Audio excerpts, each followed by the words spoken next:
All right. Wow. That was fast. That went faster than I thought. Here I am. I'm live already. Jeez. Holy crap. Setting up right now. I'm in Grants Pass, Oregon. We're going to Unfilter 281.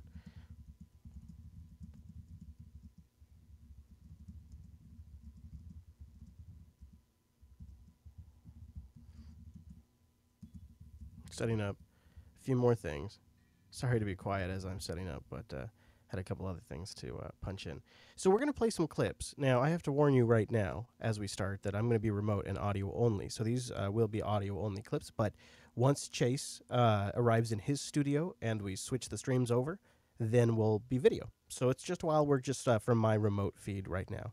Things are going to be audio only as we get started, so stand by. Got some overtime only clips for you, and Mr. Chase will be en route soon. It's getting time to go.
I haven't heard anything yet, but I think we'll proceed.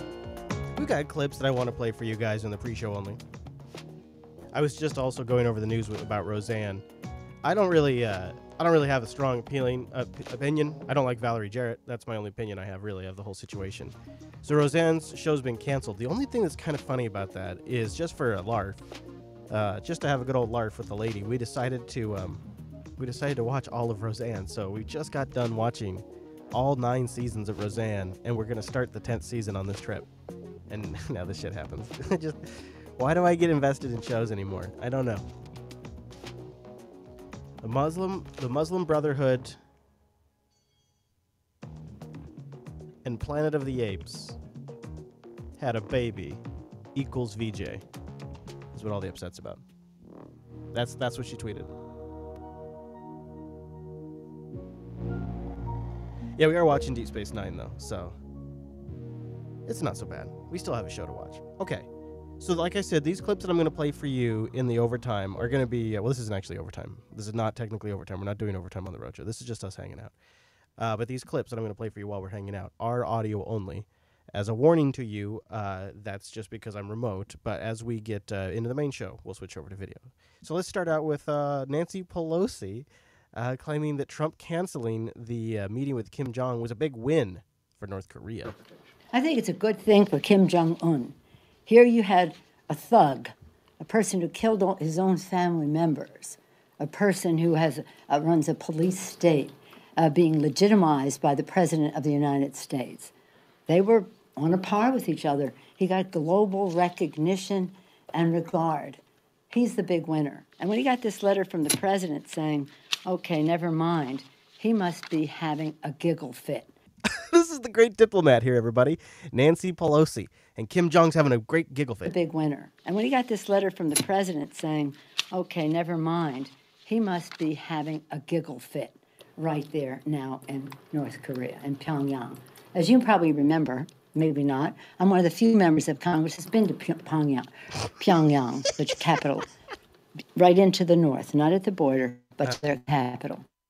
I'm sorry, where was this again? Because I couldn't understand. The capital, right into the north, not at the border, but to their capital. It was an intelligence trip. Most of the members who were on that trip are no longer in Congress now, but it is a police state. It's a terrible place. The suppression of their people, the brainwashing that they do.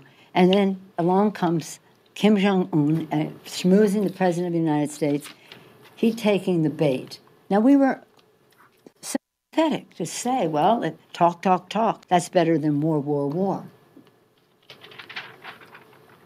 But this takes preparation. This takes knowledge. This takes judgment. And clearly, it takes preparation, which the president didn't make. It's clear he didn't know what he was getting into, and now he's walking away from it. In this very chummy, palsy-walsy letter to Kim Jong-un, Kim Jong-un, is the big winner. It's unfortunate because, as you say, you want to be optimistic, you want to be hopeful that something can come of something. But it can't come of something if it's built on just saying, I know everything, I don't need defense, I don't need State Department knowledge on these subjects, let's deplete the State Department, let's do this, that, and the other thing. It's really a very sad thing. Because of your role, and you talk about your long-standing role in intelligence, were you notified ahead of time that the summit was off? Her long-standing role in intelligence. Well, first of all, it's an oxymoron, but second of all, what does that mean exactly? Because does that mean she's a CIA asset? What does that mean? Knowledge on these subjects, let's deplete the State Department, let's do this, that, and the other thing. It's really a very sad thing. Because of your role, and you talk about your long-standing role in intelligence, were you notified ahead of time that the summit was off? No, it just noted when we got the president's letter, the copy of the president's letter, chumming up. It's kind of like a Valentine. Oh my Kim God. Jong-un. Really? Really? Really? So, anyway. Oh, wow. How great was that at the end there? Got the president's letter, the copy of the president's letter, chumming up. It's kind of like a Valentine. I think I need somebody to ISO this for me. This really? To Kim Jong-un. Really? Really? So, anyway. That's so good. That is so good. So anyways, I don't know why. Maybe it's got something to do with Nancy Pelosi, but the RNC is raising a lot more money right now. March to the midterms well underway now, and there's a battle for money in a big way. Peter Ducey's live on the Hill to take us through that now. We're told Republicans have raised a lot of loot. How about Democrats, Peter? There's a bright spot for Democrats, Bill, when it comes to Senate hopefuls. The Democrats have fewer candidates running for Senate, but they have actually raised in more money than Republican opponents. The latest numbers show 153 Democratic candidates have raised $286 million.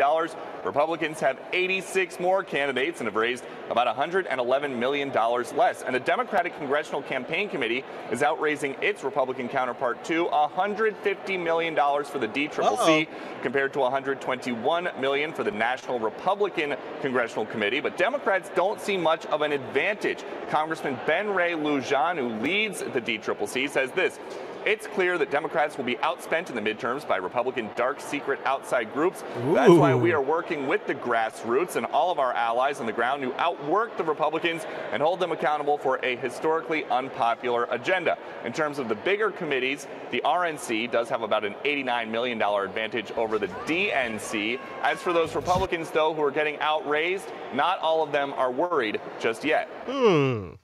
So the money madness has fully begun. It's really something to watch. And speaking of something to watch, did you see this? I mean, it really is better if you could see it. I wish I could play the video for you because it's made 10 times better by watching Sly Stallone, Sly Stallone, sit behind the president as this announcement is made. Thank you very much. This was set up quite a long time ago, and while this is a very interesting day we have going, this was very important to Sylvester Stallone, my friend for a long time, Sly, and the whole group. We have incredible people here. We have the current heavyweight champion of the world, Deontay Wilder. He's 40-0, this gentleman right here. He's 40-0 with 39 knockouts. And we have Lennox Lewis, who, as you know, is one of the greatest heavyweight champions of all time. Unbelievable heart, and in all fairness, unbelievable talent. He was a talented fighter, a great talented fighter. Thank you. Thank you very much. And Deontay, thank you. Yes, sir. Thank you. Lennox, if I really went and started working out, Could I take Deontay in a fight? Please no. This is 40-0, 39 knockouts. Could I take him in a fight if I really went to work? You have to get past those long arms. I get it. They're long arms. They're long arms. And we also have Linda Bell Haywood, the maternal great-great niece of Jack Johnson. Now, we all sort of have heard of Jack Johnson. Had a very tough life and an interesting life. One of the greatest fighters, Lennox was just telling me, one of the greatest fighters ever. The early 1900s. Today, as president, I've issued an executive grant of clemency, a full pardon, posthumously, to John Arthur Jack Johnson. He was known as Jack Johnson. This is what the whole thing's about. This is what this whole event, all of the bullshitting, this is the part it's actually about. The first African-American heavyweight champion of the world, a truly great fighter, had a tough life. They say he violated the Mann Act, and he had a conviction that occurred during a period of tremendous racial tension in the United States more than a century ago. Johnson served 10 months in federal prison for what many view as a racially motivated injustice. He was treated very rough, very tough. Born in 1878 in Galveston, Texas, to former slaves, Johnson overcame difficult circumstances to reach the heights of boxing, one of the greatest that ever lived. And both Deontay and Lennox were telling me, they studied those tapes. I don't know. I think you would have been okay. I don't know. I think Lennox would have been okay, too. But truly one of the greatest that ever lived. And he overcame these difficult circumstances to reach the heights of boxing and the boxing world and inspired generations with his tenacity and a very independent spirit. Congress has supported numerous resolutions calling for Johnson's pardon. Went through Congress numerous times. No president ever signed it, surprisingly. They thought it was going to be signed in the last administration, and that didn't happen. So that was very disappointing for. Is that some racial undertones right there? I guess it's not called undertones. It's more like racial expectations. Those are racial expectations. They thought it was going to be signed in the last administration, and that didn't happen. So that was very disappointing for a lot of people. These resolutions enjoyed widespread bipartisan support, including from the Congressional Black Caucus. The Black Caucus supported it very, very powerfully, very strongly, but they couldn't get the president to sign it. One of these resolutions passed Congress as recently as 2015. Every one of those cameras is a manual shutter camera. Not a single one of them is just a DSLR with that shutter noise turned on. And if it is, could they just turn it the hell off? I mean, I don't really. It's 2018, and these are pretty high-end cameras because these are pretty important photos. So it seems like there's a possibility they're DSLRs. Maybe some nice ones at that. I'm really doubting that they. I mean, I realize they can still have a manual shutter, even if it's a DSLR, but I'm doubting it. I guess when mine does make a bit of a noise. Because, yeah, so I suppose. I don't know. The chat room's bringing it up, but I think it's a good question. Why do they have to make so much damn noise taking those pictures? Plus, it's like this weird psychological game, right? You start doing something, all of a sudden these things start clicking. You're like, all right, I'm doing something. But for all you know, you could be making a huge fool of yourself. Sort of like this next clip kind of makes a fool out of Barry a little bit.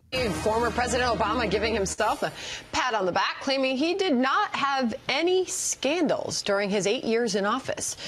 The former president making the remarks at a tech conference in Las Vegas saying, "Hello, everybody. Did you hear it? Did you hear it? Did you hear it? God, that's like his slogan. How did he get that? Hello, everybody. I need that. Listen. Quote, I didn't have scandals, which seems like it shouldn't be so. Must be a little bit further back. Listen to the beginning here. You can hear Obama in the background. 8 years in office.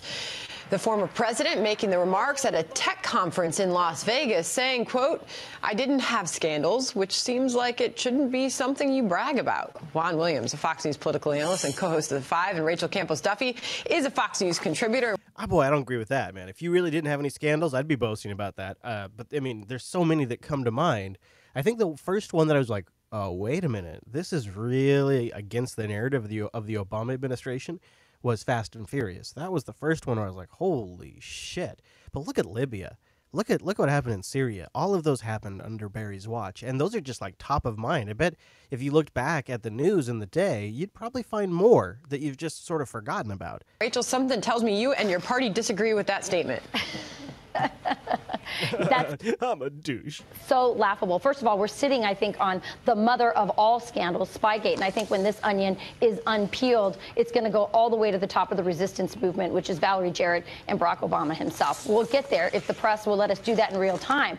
But listen, the Obama legacy is one of using the tools of government to ruthlessly take down his opponents. That's what he did in the IRS scandal when he targeted Tea Partiers or anybody who dared to go against his policies. He used the DOJ and the FBI, by the way, those to go after Donald Trump. And those three institutions, he has destroyed the credibility of those institutions, which is a scandal in and of itself. We can go to Fast and Furious. Imagine if Donald Trump had sold weapons to Mexican drug lords and those weapons were used to kill innocent Mexicans and our own Border Patrol. I mean, the fact that the press or the mainstream liberal press has not reported on it doesn't, or with the seriousness that it deserves, doesn't mean that these aren't serious scandals. So, Juan, she's pointing out the IRS scandal, Fast and Furious. What about Benghazi?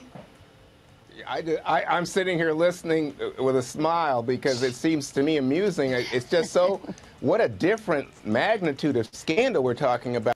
Magnitudes of scandal, magnitudes. All right, well, I've had enough. You know how I can't stand those panels, but I wanted to hear what they'd bring up because I was curious if they'd go to some of the top-of-mind ones that I had.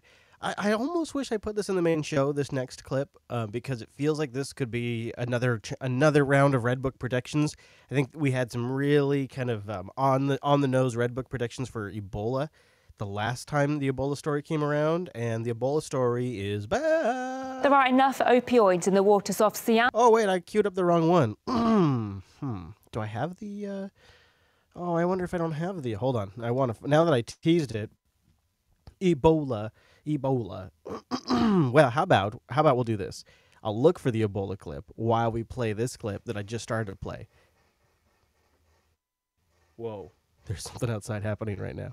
So this clip it hits home because it's from my home, the Pacific Northwest. There are enough opioids in the waters off Seattle on the west coast of America that shellfish there have tested positive for drugs. Scientists say it reflects the high numbers of people in the surrounding area who take the substance. What we eat and what we excrete goes into the Puget Sound. It's telling me that there's a lot of people taking oxycodone in the Puget Sound area. It's coming likely from the wastewater treatment plants. Clean mussels were put into more than a dozen locations in Puget Sound. 3 of them were later confirmed to be contaminated. Wastewater management can't filter out the opioids. The mussels are unable to metabolize the drug, but other sea life can and may become addicted.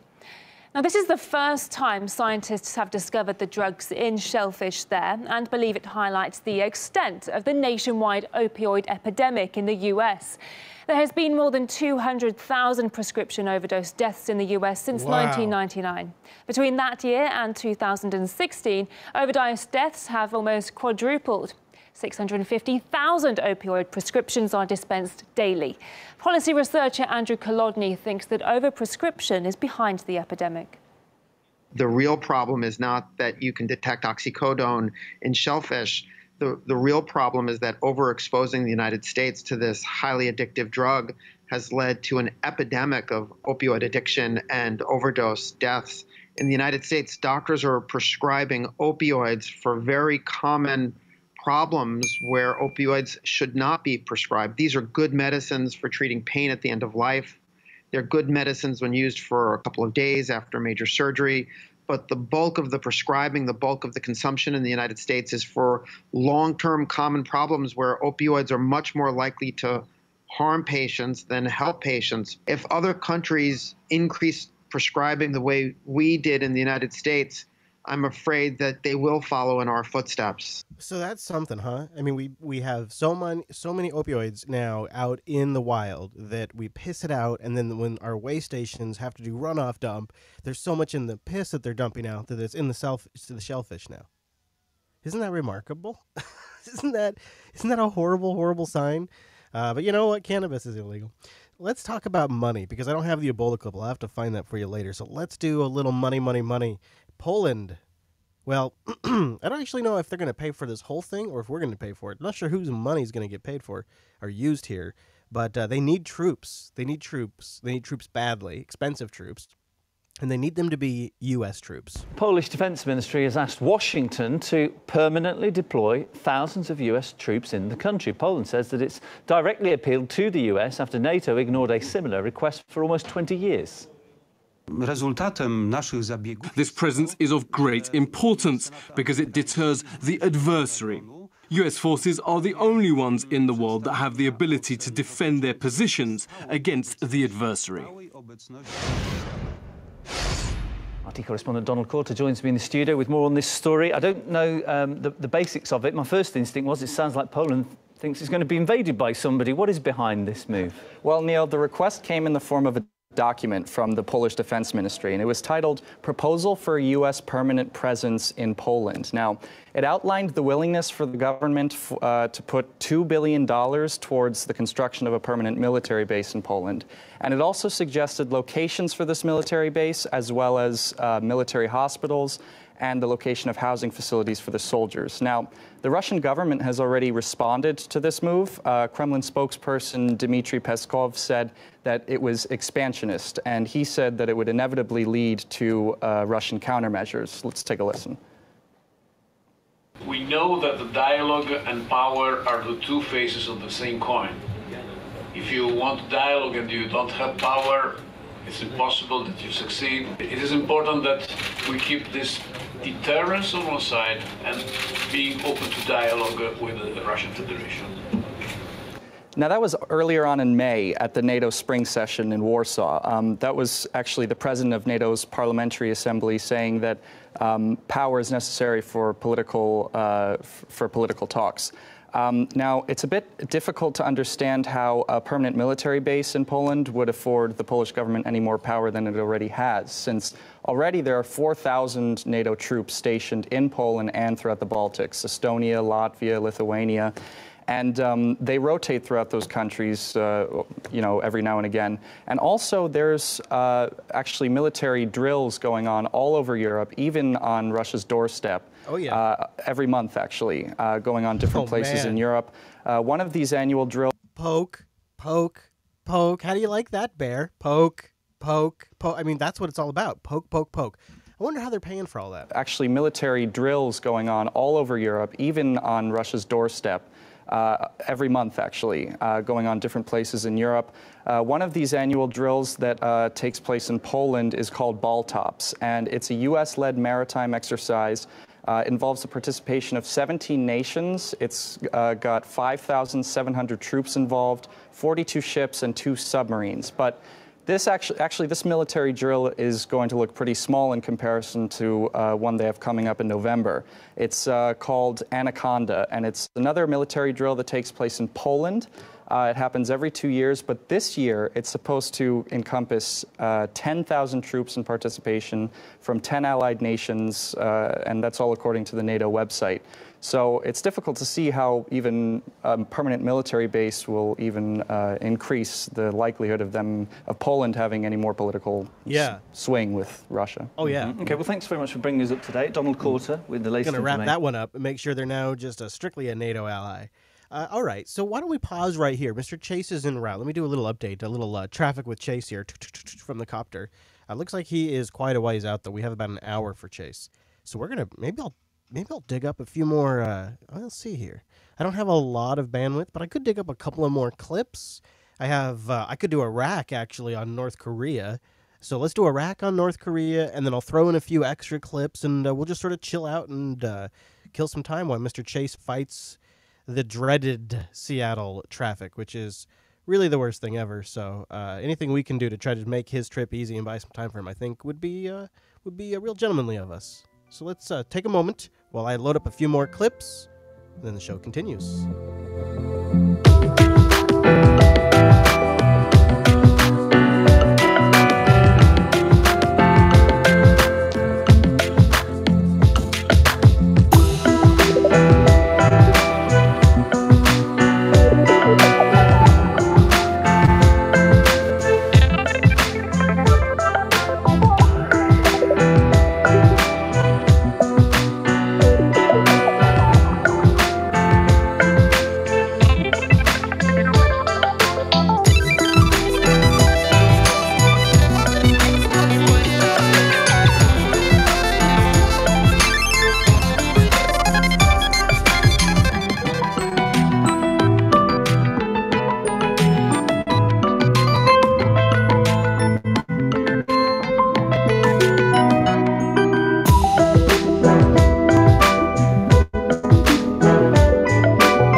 clips for us. So let's do another rack of clips. What do you say? Let's do a rack on North Korea. Just you, me, and the soundboard. A little rack on North Korea. We're going to do more in the show, but these are clips that didn't make it. Imagine they're going to fill in some of the gaps for some of the stuff we're going to talk about. First came the surprise summit between Kim Jong-un and South Korea's President Moon. Now the surprise visit. An American delegation arriving here at the same border crossing and travelling into North Korea. NBC News has learned it's led by US Ambassador Sung Kim, who's negotiated with North Korea before. He'll meet Cho Son-hui, the North's deputy foreign minister, who undermined talks last week by calling Mike Pence a political dummy. They'll prepare for a summit that was pronounced dead, but seems alive again. It's spoiler moving along very nicely. So we're looking at June 12th in Singapore. That hasn't changed. The momentum was boosted by a Korean summit of hugs and smiles. Kim Jong-un asking for the meeting and, according to President Moon, committing to a successful summit with President Trump. And they want a peace treaty because it validates them as a nuclear weapon state. It ensures that Trump won't attack, and most importantly means money. Moon also reported Kim is worried about trusting America not to attack and depose him if he does give up nuclear weapons. North Korea's state media says Kim is determined the summit with Trump should happen. Everyone's saying they want it for their own reasons. But the problems of trust and what they all mean by denuclearization are still far from resolved. Well, another high-level meeting between North and South Korea is scheduled Friday, and another U.S. team, this time from the White House, is due to begin work in Singapore soon to prepare for a summit. The table that President Trump kicked over last Thursday now appears to be being set. None of them get it, do they? None of them get it. None of them get what dynamic is at play here. Or they're all just complicit in the play. I'm not sure. And the thing that was really interesting and telling, that was my signal after the show, was that the delegations that were there preparing for the summit never stopped preparing. But there was a bunch of people around this whole thing who were scrambling. This is Andrea Mitchell. After the president's bombshell announcement, what now? Tonight, U.S. allies scrambling. The Secretary of State pressed. Why no warning to them? And did we advise them that this was coming? President Trump has said repeatedly he is very hopeful it would proceed, but sure. No, I understand but that. It might not. But that's a very different situation than saying this letter is coming tomorrow. The biggest loser, South Korea's President Moon, blindsided, holding a national security meeting at midnight. Only 2 days ago in the Oval Office with President Trump. The biggest winner, China, which Kim Jong-un visited for the second time 2 weeks ago. Did China sabotage this summit? I think things changed after that meeting, so I can't say that I'm happy about it. Why would China break up the summit? They feel a break in the relationship between themselves and North Korea if this summit goes forward without Chinese participation. The possibilities now, a new summit including China and South Korea. Or will the president and Kim Jong-un resume trading threats? We don't need to hear about Little Rocket Man or Fire and Fury. Tonight, the Pentagon says it is ready for any military challenge from North Korea, even as the president's announcement sets off diplomatic shockwaves around the world, while the U.S. says it is still willing to meet under the right conditions. Hey, NBC News fans, thanks. So that's an interesting one, huh? It's a big reaction. It's everybody freaking out, but at the same time, it seems like obvious hardball. I don't know. I want to save it for the show. Instead of me talking about it now, I'll wait and let's let Spicy Sean talk about it. You said a couple of days ago, I think this is going to happen. So given the breaking news this evening, do you still stand by that? Spicy? Spicy, are you there? Well, I first of all, I'm a little concerned about the interview now with you because apparently this is what's going to help determine the outcome. But I think that, look, the president's a master negotiator. He is the author of The Art of the Deal. I don't know that we've seen the end of this summit on June 12th, but I think he's made it very clear that unless Kim Jong-un makes the appropriate concessions before the United States sits down face-to-face with him, there will be no meeting. And I think that's entirely appropriate. Yeah. The president recognizes realizes that 90% of what Kim Jong-un wants is this face-to-face meeting. He wants to be seen as a legitimate world leader, and the president won't give it to him unless he makes the appropriate concessions and denuclearizes the Korean Peninsula. But, you know, clearly there were assurances given when you see the photographs with Mike Pompeo and Kim Jong-un, right? And then you also look at the... She has an intense amount of low bass in her audio. I don't know if you guys are picking that up through the stream or not, but in my headphones, it's this deep rumbling in the background. The photographs with Mike Pompeo and Kim Jong-un, right? And then you also look at the, you know, very sort of friendly hop skipping over the curb at the Blue House in North Korea with the South Korean and North Korean leader. I mean, it was pretty clear to the world that Kim Jong-un wanted to move in the direction of this summit. But the president keeps referring back to the possibility that the second meeting with President Xi in China is when things sort of started to fall apart. And we're learning that the communication really started to break down several days ago. Your thoughts? Well, I think you're right in the sense that you had 3 hostages released to the United States in an act of good faith. Mm-hmm. You had an attempt to show the Western media this dismantling of a nuclear site. Those were clearly done to show that the Chairman Kim was taking the right steps. But I think that he overestimated President Trump's desire to have this meeting. And President Trump was pretty clear that until he saw additional concrete steps and concessions that showed that North Korea was truly going to denuclearize the peninsula, he wasn't going to grant him this meeting. And that's the important part. The United States and President... What did Spicy say there? Did he say granum? Is that a new word? Did Spicy just come up with a new Fox word? Sessions that showed that North Korea was truly going to denuclearize the peninsula, he wasn't going to grant him this meeting. Yeah, and that's the important part. The United States and President Trump, by the way... Oh boy, he is off the rails here.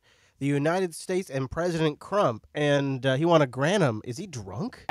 And concessions that showed that North Korea was truly going to denuclearize. And concessions that showed that North Korea was truly going to denuclearize the peninsula. He wasn't going to grant him this meeting, and that's the important part. The United States and President Trump, by the way, has made this clear since the beginning, where he is. You see how he does that? By the way, I think that is a trained mechanism that he's using when he realizes he's just said something that he needs to distract from. And so he then hits a by the way in there really hard to sort of grab your attention and not make you realize that he just called the president Crump. By the I wonder if that's a nickname. You know what I mean? Like, you know how sometimes like inside a business you get nicknames for the boss? And sometimes you accidentally call the boss that. I wonder if that's just what happened. The peninsula, he wasn't going to grant him this meeting. And that's the important part. The United States and President Trump, by the way, has made this clear since the beginning, where he has said... By the way, that's just a rando by the way. All right, I'm done. But I think this is... I've been watching Spicy come on Fox and CNN, and it's like he's auditioning, and whichever one he can nail is where he's going to end up getting his next gig. That's my suspicion. He's auditioning. And I think he showed up for his audition drunk. The peninsula, he wasn't going to grant him this meeting. And that's the important part.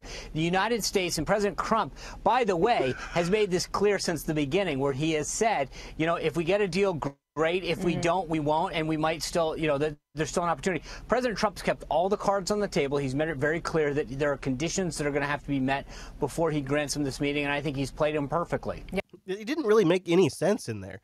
In that whole thing, he doesn't really... Okay, one more time, because I would like you in the chat room to tell me on irc.geekshed.net in the Unfilter, pound Unfilter room, hashtag Unfilter room, what is he saying? What is he actually saying? Like, so let's forget the whole mispronunciation, but what is he... He's using a lot of metaphors, but what is he actually saying? The peninsula, he wasn't going to grant him this meeting. And that's the important part. The United States and President Trump, by the way, has made this clear since the beginning, where he has said, you know, if we get a deal, great. If we don't, we won't. And we might still, you know, there's still an opportunity. President Trump's kept all the cards on the table. He's made it very clear that there are conditions that are going to have to be met before he grants him this meeting. And I think he's played them perfectly. So I can't really grok what he's saying other than the last maybe sentence. So maybe out of all of that in the last sentence where he said President Trump has kept all the cards on the table. Okay, that's a metaphor for all the cards on the table means kept his options available to him, including not participating. So that's what he's saying there. And then, Okay, I gotta hear it one more time. The peninsula, he wasn't granting this meeting, and that's the important part. The United States and President Trump, by the way, has made this clear since the beginning, where he has said, you know, if we get a deal, great. If we don't, we won't. And so if we get a deal, great. If we don't, we won't. We might still, you know, there's still an opportunity. President Trump's kept. We might still, but you know, there's an opportunity. So we might, but maybe we open the door for an opportunity. All the cards on the table. He's made it very clear that he's keeping all the cards on the table is generally a metaphor for military action. There are conditions that are going to have to be met before he grants him this meeting, and I think so. The biggest point he's making here is that there's conditions. President Trump, from the very beginning, said there has to be certain conditions. He's played him perfectly. Yeah, I mean, and with regard to our interview, what Vice President Pence said to me in that interview lined up, as I said, with things that President Trump had said prior to that they wanted complete denuclearization.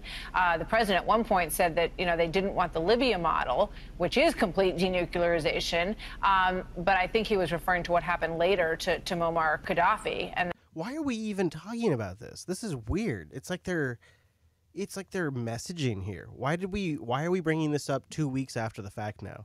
Unless we're trying to message. The president at one point said that, you know, they didn't want the Libya model, which is complete denuclearization. But I think he was referring to what happened later to Muammar Gaddafi, and that they were giving essentially security to Kim Jong-un, that isn't how he would end up. I just want to point out, we're getting some brand new information as we speak here, Sean. Somebody must be talking in her earpiece. I think that's code for she's getting something in her earpiece. And a little bit more light being shed on their recent statement tonight. Leader Kim Jong-un had focused every effort on his meeting with President Trump, and they say that the president's decision today did not match with the world's desire. So it clearly appears that they're trying to reopen this door. And before I get your comment on that, I just want to play this, because the media had a field day today with the letter that came out and the response, basically suggesting that this had all blown up in the president's face. And here's what they said. The president was rehearsing his end zone dance, and we weren't even at the 50-yard line yet. It's amazing to me that the administration is somehow shocked that the North Koreans are acting as North Korea acts. This is a great clip to play because it's so obvious how they jumped all over this. And now that the summit's back on, crickets. He must be having a giggle fit right there now in North Korea. The copy of the president's letter chumming up is kind of like a Valentine to Kim Jong-un. Really? Really? Really? What do you think, Sean? Well, really, I don't think we've seen the end of this. I think President Trump understands how to negotiate better than anybody because of his business background. I don't think that we've seen the end of this. He did exactly what no one thought he would do. He told from the beginning, if I can make this deal work, great. If not, I'll walk away. He's already shown he can walk away. Now Chairman Kim has to come back to the table, and I think we're going to see additional concessions. My guess is that there's a lot of chapters to be written in this book because President Trump has shown that he can walk away from a bad deal.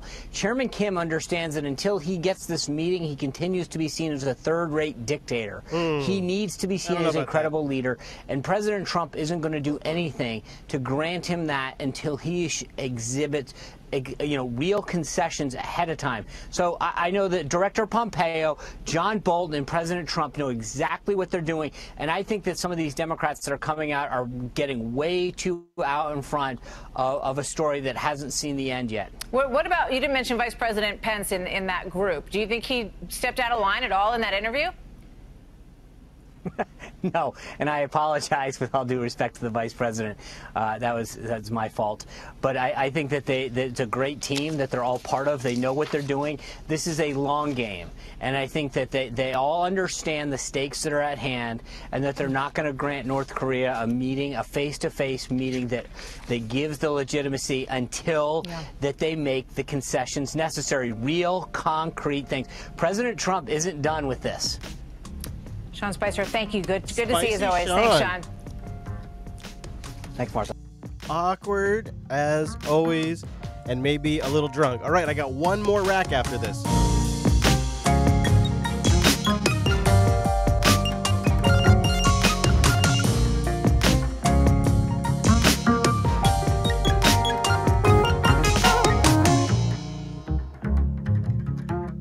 So Mojan in the chat room says, it's sad that I know these people by the sound of their voice, and I don't even like these people. So it's funny you say that, because while I'm on the road, I'm consuming a lot more audio content to like load up on the phone while I have good internet, and then like process while I drive.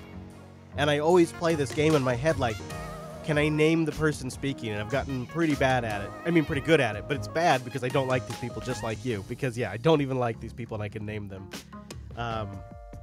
Takes a lot of whiskey to settle that man down. 10-105. That is hilarious. That is great. Yeah, I don't know if you guys could hear that loud, low reverberation in her audio, but I tell you what, it was annoying in my headphones. There's another conversation. Shamble says, funny how much easier it is to focus on what someone is saying when you have the video versus just the audio. So I find this really interesting. I like having the video. That's why we're going through all the effort of doing this out of Chase's studio. So when Chase gets into his studio, and he's making good time on the road right now, when he gets into his studio, we'll switch over to video. I'll bring the streams down for a couple minutes. We'll switch over, so that way we can do video. Because I understand that, like, people want to be able to watch it, and I like that too. I prefer it. But I have learned something about myself. And that is, if I really want to understand what a clip said, I have to watch it with the video minimized. So like all my video clips that I play on the show, like if it's an important clip for the show, I minimize the video and I just listen to it. Because I watch it once, and then I listen to it and I pick up more stuff. More like stuff in their voice, just all that kind of thing. So I find they're both beneficial in a weird way. So there's benefits to having it both ways. So I actually just got another rack loader while we were chatting. So I actually have, they're shorter racks than that North Korea one was. And a rack is a series of clips. And I got a Cucker one that I think I want to play for you guys. Oh, and there's a really, really long MSNBC one that I think maybe we'll just play some of, because it's just way too much of Scarborough. I start to just get the shakes after a while. Man, a really big rig just pulled in next to us. Broadcasting out of, it's called a Trek. We're broadcasting out of our rig. Our rig's called a Challenger. All these rigs have like these stupid marketing names. Challengers and Treks and Allegros and Silver Foxes. Tommy Robinson as the MI6. Yes, I'm an MI6 agent, absolutely. X-Men asks, what would you say to someone who says they can't take you seriously because the shows make fun of stuff like people's voices, words, and etc.? Yeah, we do get that sometime. I mean, I can't really think of an instance where we've made fun of somebody's voice. Now, I'll give you one that comes to mind, is like Nancy Pelosi. Don't really make fun of her voice, but I definitely make fun of the way she talks. But that's because she's the Speaker of the House, and she's number 2 in the Democratic Party. She is the face of the Democratic Party. Everything about how she comes across is directly related to how the population feels about the party. And so there I am very critical. Or like your Sean Spicer. So take your Sean Spicer, where he calls him President Crump. I would argue that's not making fun of.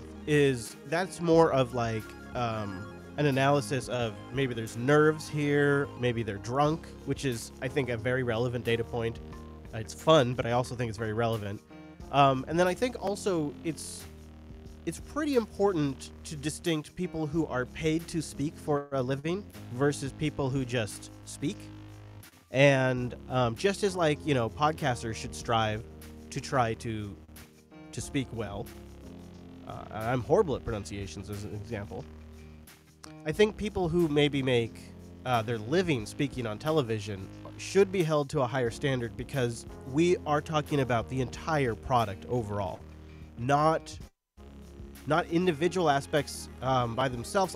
Individual aspects isolated by themselves might seem out of place, but when you consider in a whole, we're talking about that whole product. You know, Brian Seltzer Water, Spicy Sean saying President Crump, the loud bass in the back of the Fox host, what they have in the lower third, or what they call the Chiron. I consider all of that to be very relevant metadata to the analysis of the news as it's presented. And I don't think, like, when Trump was slurring his words in that one speech and they said it was dentures, I don't think there was anything wrong talking about why he's speaking like that. I think it's actually a little unfortunate that we've kind of reached a point where it's taboo to do that, because there is a difference between somebody you meet on the street or somebody you go to school with or somebody you work with and somebody who holds a public office or sits in a studio to present the news. There is a difference in critiquing the way they speak or their little odd things here and there or the weird noise that they have in the background. There's a difference to critiquing that than somebody, a coworker or somebody on the street. And it would be a real dick move to have a podcast that sat here and just made fun of other podcasters or other, amateurs or average people. That would be a really dick thing.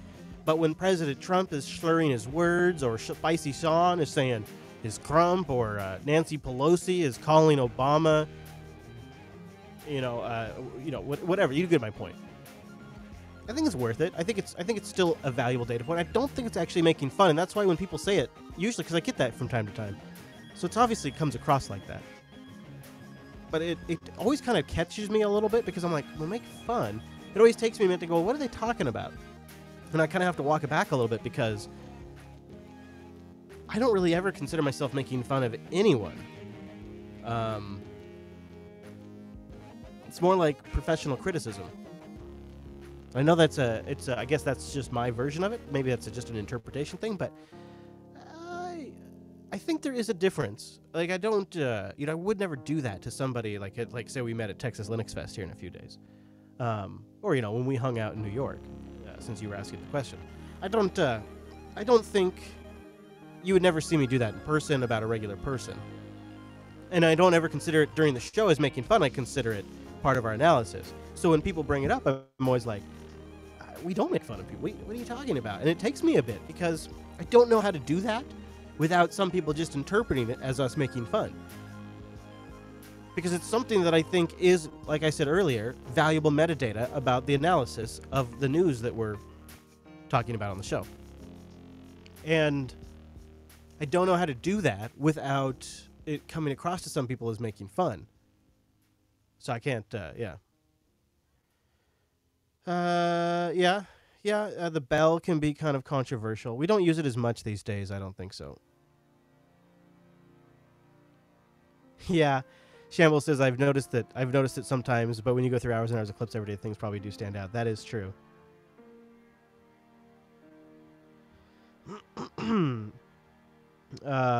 It's a niche, like it rhymes. What axiom? Restate that. That's too hard to read while I'm live. So the bell, I feel like the bell is useful for those of us who suffer from attention drift. And it allows us to highlight a moment in the clip without further interruption. So it doesn't, we don't have to stop and talk about it, and then it's like, what were they saying? So it's a pros and con thing.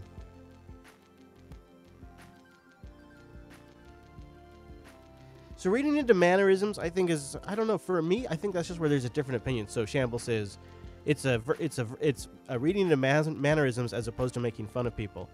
Yeah, that's probably the way to put it, is I find mannerisms to be a very valuable data point, because we don't get a lot of data, genuine, real, unfiltered data from these politicians, say from Trump or Pelosi or Spicer. You don't have access to their diary. They don't vlog. What they do publicly is very, very, very, very manicured. So we're looking for strings of unfiltered data. And a lot of times it's their appearance, it's their mannerisms, it's their speech, it's their clarity of thought, and it's a judgment call, to be sure. I just happen to trust my judgment call, just because the amount that we have taken in on the show. Just if you look at just the clips that we've played on air, you can imagine for every clip we've played on air, there's got to be, maybe a low ball, 5 clips that don't make it on air. So it's a lot that comes in.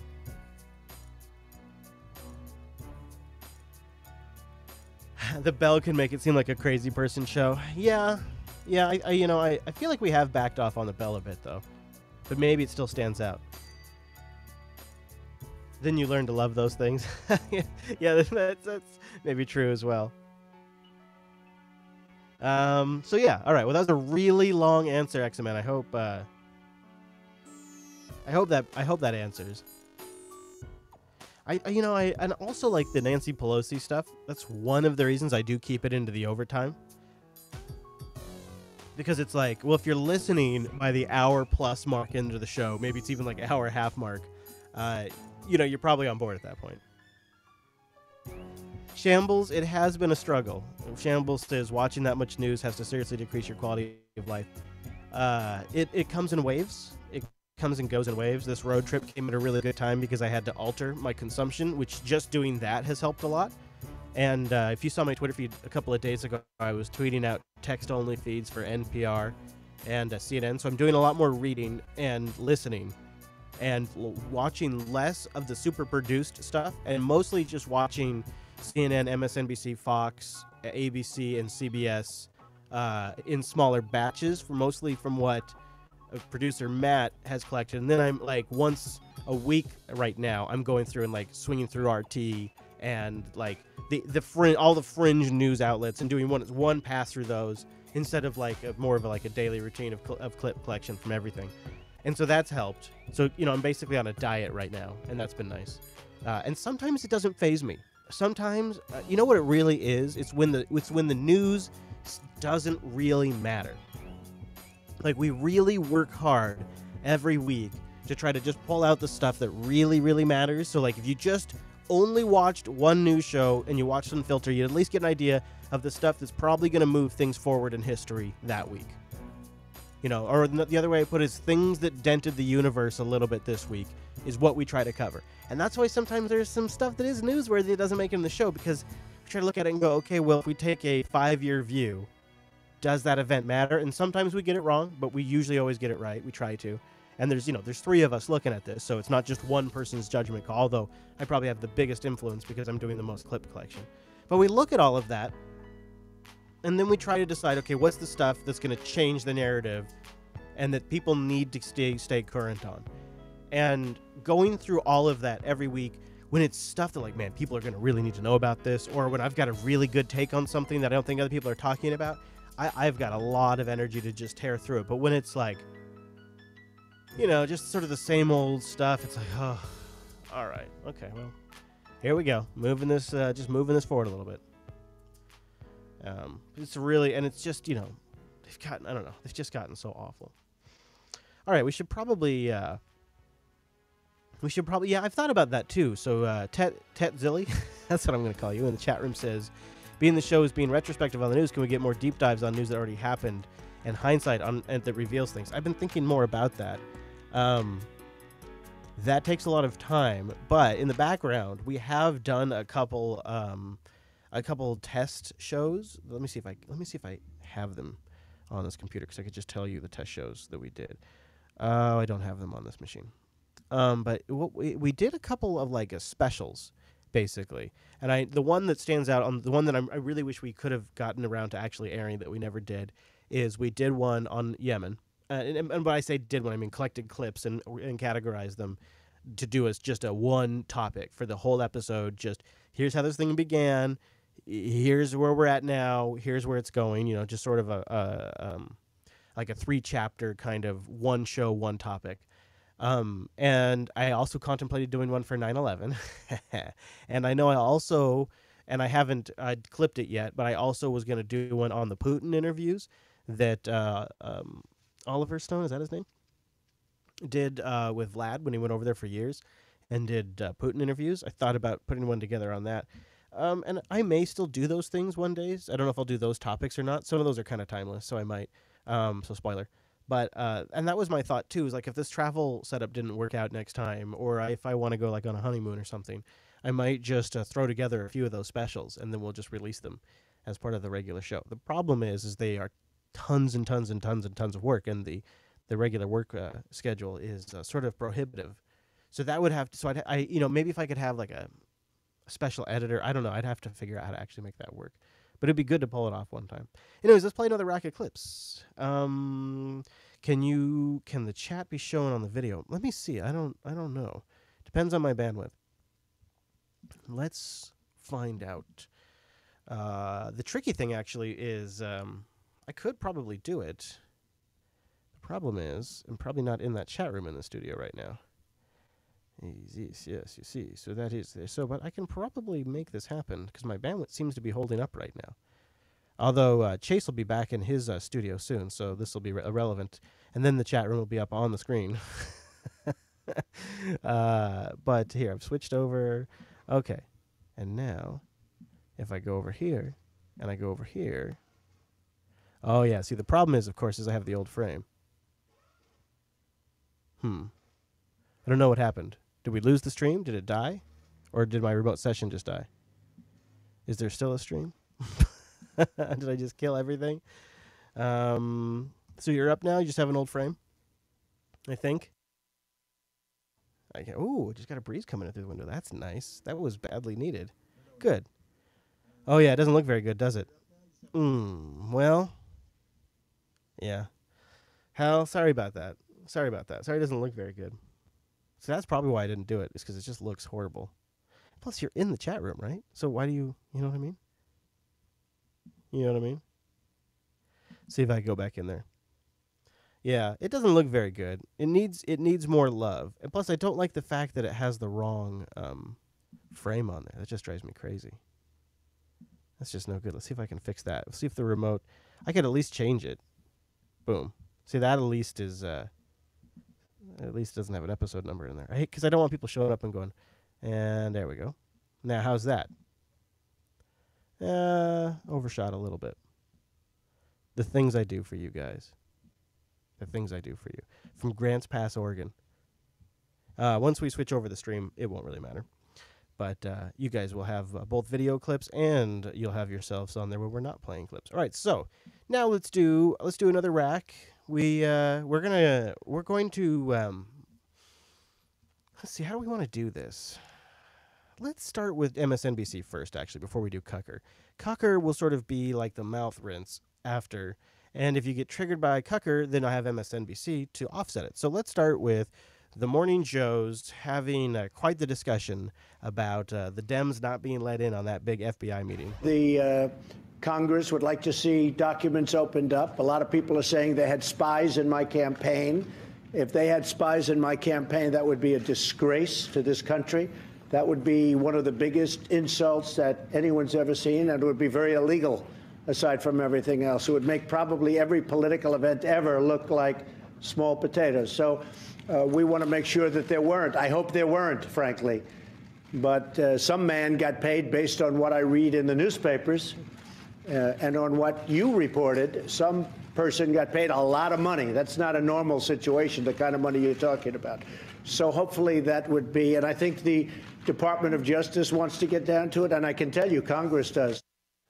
President Trump venting his frustration about reports of an FBI informant talking with members of his campaign in 2016. Tomorrow will be the meeting between members of the DOJ and Congress to review the highly classified documents related to contact between an FBI source and the Trump campaign.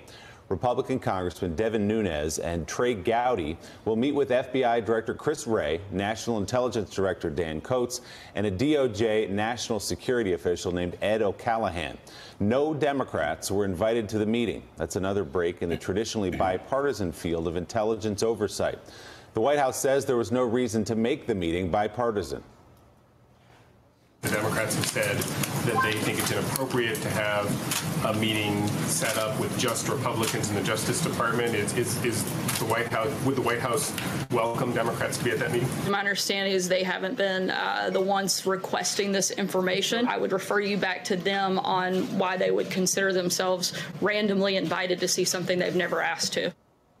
But on Monday evening, more than 15 hours before the participants were announced, Senate Minority Leader Chuck Schumer issued a statement saying if such a meeting occurs, it must be bipartisan in order to serve as a check on the disturbing tendency of the president's allies to distort facts and undermine the investigation and the people conducting it. Joe, so Senator Schumer clearly asked to be involved in this meeting.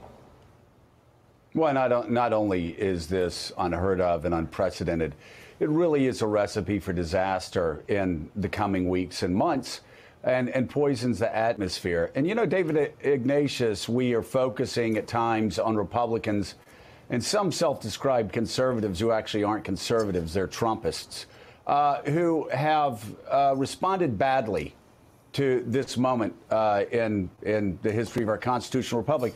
I've noticed, though, and I'm sure you have too, over the past several days, a lot of strong conservative voices, people that carry great weight in the conservative movement, actually speaking out. David French, Guy Benson, others. David French wrote in the National Review yesterday. He said, "I find the notion that the Russia investigation itself was corrupt from the beginning to be so bizarre as to border on fantastical. There was ample reason to investigate whether the Trump campaign had improper contacts with Russia." And of course, the point that David makes, that I believe Guy Benson has made and others have made is, hey, listen, bring on the IG report. If there was any wrongdoing, that's fine. But do not pretend that Trump's activity or the activity of people connected to his campaign was not suspicious, because any administration would be concerned about that, and any FBI director would want to know more if a major national candidate, possibly being elected president of the United States, was having improper meetings with the Russians, the Chinese, the Iranians. You pick your country, right? Oh, what about Israel? Nothing, no mention of Israel in there, huh? That's weird. Wonder why I didn't mention Israel. Why do you suppose? Strange. All right, now wash that out with Cucker's opposite take. We're coming to you this Thursday, unfortunately, from a very sick city, a place where many of the people in charge aren't just wrong, but increasingly are irrational. Washington is in the grip of unprecedented mass hysteria over Russia. Yes, Russia. Take 3 steps back. It's a freezing poor country on the other side of the globe, where the average life expectancy is lower than that in Bangladesh. Russia is a place whose economy is smaller than the economy of Texas. It's a country that can barely produce a working escalator or non-poisonous vodka. And yet that country, which was regarded by sober people as sad and increasingly irrelevant, is, according to Democrats in Washington, in virtually complete control of the workings of the U.S. government. They tell us that every day, and they're starting to seem like they believe it. That's demented. The most striking new example comes from former Director of National Intelligence, Jim Clapper. In an interview just yesterday, Clapper claimed that Russia flipped the result of the 2016 election, got Trump elected over Hillary. Asked for evidence of that, Clapper admitted he didn't have any, because of course he doesn't have any. Nobody else has any either. So he doesn't actually play a clip of Clapper saying this, but I saw it. And what Clapper says is, now that I've been a private citizen, I've seen additional information that makes me think he did influence the election. There is no evidence that any foreign country changed a single American vote in 2016. And by the way, that was Clapper's position just 2 years ago, when it was the position of the Obama administration that vote tampering by a foreign power was completely irresponsible and impossible to contemplate. Now remember, I feel like it's good metadata to analyze people's speech. In my opinion, Cucker falls off the rails here when he starts reading the prompter. He starts going all off the rails. The position of the Obama administration that vote tampering by a foreign power was completely irresponsible and impossible to contemplate. Now that Trump is in office, of course, Clapper and other Democrats are warning that Russia will try to subvert this year's midterms as well. They have no evidence for that either. Now, keep in mind that Jim Clapper is not some fringe radio show host or backbencher in Congress. For years, he held one of the top intelligence posts in the country. Yet he's delusional. That's terrifying. And he's not the only delusional one. The CIA operative spying on the Trump campaign also sounds like he's unbalanced. A report today from the Daily Caller finds that that man once falsely accused a Russian academic at Cambridge University of being a Russian infiltrator and said an entire intelligence seminar was compromised by Russian agents, like Kim Philby were still alive. This afternoon, congressional leaders received a classified briefing from DOJ and intel officials about actual spying that took place in 2016. Not spying from spooky Russian agents sent from the Kremlin, but from the Obama FBI. And that might put some of this in perspective. Tom Fitton is the president of Judicial Watch. Molly Hemingway is an editor at The Federalist. They join us now. Thank you to you both. Molly, I'll start with you. And I hate to start on a media question, but You know, we'll give them a second here. We'll see how they do. I did not listen to this in pre-show time, pre-show, I guess it would be, because I hate these panel discussions. But let's give it a moment, see how it does, and if we bail, we bail. Determines how people understand a story, what they read and what they see on television. There are still news outlets as of tonight that are pretending like there was no spying on the Trump campaign. So can you just say definitively, do we know as a factual matter that the Obama FBI spied on the Trump campaign, or don't we? Well, everyone knows that there was a spy, and in fact, people who were involved in the spying are admitting that there was a spy. They're saying, though, that because the government term is human intelligence informant or something like that, that therefore it's not a spy. Whereas normal Americans understand that when you are gathering information on someone surreptitiously, that's the common definition of spying. And more than that, that's just a stunning revelation. So this, I think, is really what it comes down to, is what is your interpretation? Is it spying or is it an informant? And is an informant not a spy?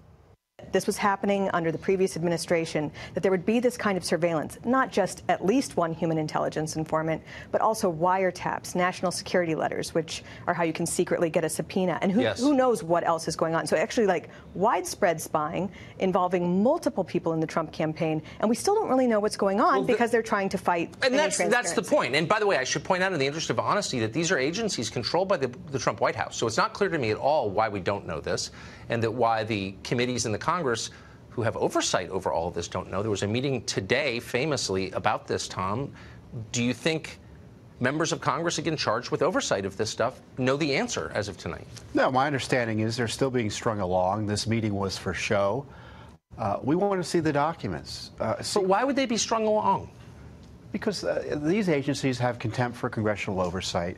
You have this extraordinary situation of a Republican-controlled Justice Department and FBI attacking and undermining the congressional oversight activities of a Republican-controlled House and Senate. And they didn't want to turn over the documents, so they said, we'll have a meeting and we'll talk about the secret spy game we had, but it won't be public. We won't tell you what we have in terms of turning over documents, which is still the big fight. You know, Judicial Watch specializes in the Freedom of Information Act because we recognize the government documents really tell you what went on, and government official descriptions of what went on, as we're learning from the Obama gang that's describing this spy as an informant in a dishonest way. We need to see the documents. We need to know how much money was this person paid. Was money transferred as a result of his involvement with the Trump campaign? Who else was he working with? Were there others? But there's a time limit. There's a timer. Sand is passing through the hourglass here. If Democrats take the House and take control, majority control of these committees, then how will we find out? They have no interest in getting this information to the public. And this is why it would be nice if everyone on both sides of the aisle had a common understanding that spying on political opponents is not a good precedent, and it's not good for having Americans having confidence in the FBI. Have you seen any liberals say that? I mean, there have been a few, I think very exceedingly few. Mark Penn is someone who was a Clinton advisor who has been making that argument. In addition to the issue that the Department of Justice thinks that they are accountable to no one, not the president under in whose branch they serve, or Congress, which funds them and created them, I think it also must mean that the information is really damaging, really dangerous, that they're willing to subvert any authority in order to keep that a secret. So this is something that I think they can keep this from getting out. I don't think they will actually. Yeah, and the pretexts they use to hide this information from public view are dishonest. So tonight, Eric Felton, reporter in Washington, has a piece explaining that one of the many facts redacted by the FBI in documents obtained through FOIA reveals that Andy McCabe spent $70,000 on a piece of office furniture. They held that back on grounds of national security. Does that imperil us, Tom, as a country, now that our enemies know that Andy McCabe spent $70,000 on a piece of office furniture? I mean, of course it doesn't. And it shows you that the FBI and the Department of Justice can't be trusted to evaluate fairly whether documents should be released or not. And the president, who constitutionally runs the agencies, needs to intervene and stop himself from being strung along by his appointees, and tell them to release these records. Right. Review them lawyers. quickly. Never listen to your lawyers. If there's one piece of advice I have for my children, it's don't listen to your lawyers, because they don't have the truth at heart. Take their advice into account and get the information out. Yeah, just do the right thing. Thank you both very much. Great to see you. Get good lawyers. Anyways, so there you go. We listened. Look at that. We listened to the whole conversation. That point about the election is an interesting one. If they get in there and they win, What happens to all the evidence, the investigations? That'll be interesting. All right, so I want to play this clip before Chase gets here because I think he's just a couple of minutes away, and then I'm going to need to break the stream and stop all broadcasts. So that way we can then rebroadcast from the Geek Gamer Studio and have video. So let's get one more clip in, and then I think we're going to have to break the stream at least shortly after that. So this is the police accusing the BBC of breaching their own guidelines while covering a certain story. Ooh, intrigue. BBC documentary about the devastating terror attack on the Manchester Arena has been praised for showing the courageousness of the survivors. But the broadcaster's insight has left the UK police furious. Greater Manchester's police chief has issued an open letter condemning what he calls wholly inaccurate reporting.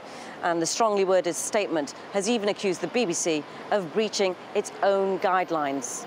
The programme, at least by inference, wrongly suggested that GMP officers and staff were held back on the night of the attack. This is untrue and is an unwarranted attack on GMP police officers who, as the actual footage showed, acted bravely in response to this horrific attack. The police did not specify exactly which fragments of the BBC film they believe misrepresented their response on the night of that tragedy. However, the documentary does contain a lot of interviews with victims who are left frustrated by the police inaction. GMP and response on scene. Large force of policemen come in. Not really any of them were helping. They were there to just secure the premises. In come police officers with guns pointing towards me head. I said I was at the concert with my son. I'm here to try and save lives. I was literally going, come on, come in. You know, I just remember him going, we can't. I could see it wasn't their decision. Of course, airing criticism isn't an issue, as long as Manchester police can give their side of the story. The catch is they can't do that during an active investigation. The BBC production team were made aware of this, but when Manchester authorities saw how the film showed their lack of comments, they were far from happy. The reference at the end of the program that GMP refused to cooperate is wholly misleading and was focused only on creating journalistic drama. The BBC insists that they did report on the situation on Manchester police accurately and say that the caption on the screen only said Greater Manchester Police declined to take part in this film, which they say is factually accurate. The BBC actually say that it is the Chief Constable's letter that is inaccurate, defending their decision to include those criticisms, claiming that they fully adhere to the BBC editorial guidelines.